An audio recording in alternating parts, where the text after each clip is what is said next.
Anyong Chingadol! Bali ngayon ay nandito ako sa Hyundai at madami po dito makikita mga bilihin, mga booth po dyan kasi kaka-open lang po ng Sand Festival. At ang cute ng mga aso na to, ang dami. Dito naman po may nakasulat dyan na Sand Festival, pwede kayo mag-photoshoot dyan. At ito, ang nice, diba? Pag pagod na kayong maglakad, pwede kayong umupo dito. Napakadaming tao kasi syempre, weekends. So, kumpulan po talaga yung mga tao. Pag nagutom kayo, pwede kayong bumili dito ng snacks. Ayan po. Nandiyan po yung mga prices. At ang sasarap po niyan, guys. Mura na, masarap pa. Mabubusog po talaga kayo. Dito na po yung area po ng beach. Ayan.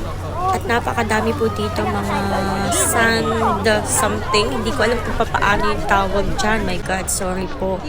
So, ayan, napakadaming tao. Nagpipicture-picture. Ayan, makikita niyo po dyan sa video. Ang dami talaga. At ang gaganda ng mga ginawa nila, oh. Wow, solid. Ito, oh, tignan niyo naman. Bongga. Ito naman, siguro sikat to na anime ngayon. And, ayan. Meron pang pa Star Wars. Ito, hindi ko alam. Ay, Star Wars din pala to. Ayan. Ang bongga, diba? Pag artist ka talaga, walang imposible. Tapos, ito, bongga talaga to. Ito yung Last Supper. Ayan siya. Ang galing. Wow na wow. Tapos, ito, Shinsegae. Hindi ko alam kung sino yung lalaki. Siya ba may-ari ng Shinsegae? Yung Shinsegae, guys, isa po siyang mall dito sa South Korea. Ito, oh, sobrang ganda. Babae nagsasalok ng tubig na may kasamang pusa. Tapos ito, hindi ko alam, nangungulangot ata to. And ito, ihahagis niya yung chicken. May hawak siyang chicken. Then, ito si Marilyn Monroe. Yung katabi niya, hindi ko alam kung sino yan. Wow, diba? Dito sa part na to, pwede kayong umupo ulit. Tapos may pa-TV doon.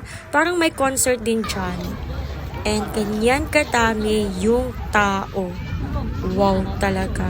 Pag weekend, sa sobrang dami. Kasi napakadaming foreigners. And syempre, yung mga local, gusto din nilang i-enjoy yung Sand Festival. At meron po ditong competition ng sayaw. Ayan, at nahirapan kaming manood kasi ang tatangkad nila. Kami ang liliit, my gosh. Ayan o, ang daming tao. Hindi mahulugang karayom sa sobrang dami ng tao, guys. Kaya pumunta na po kayo. Ayun lang, thank you!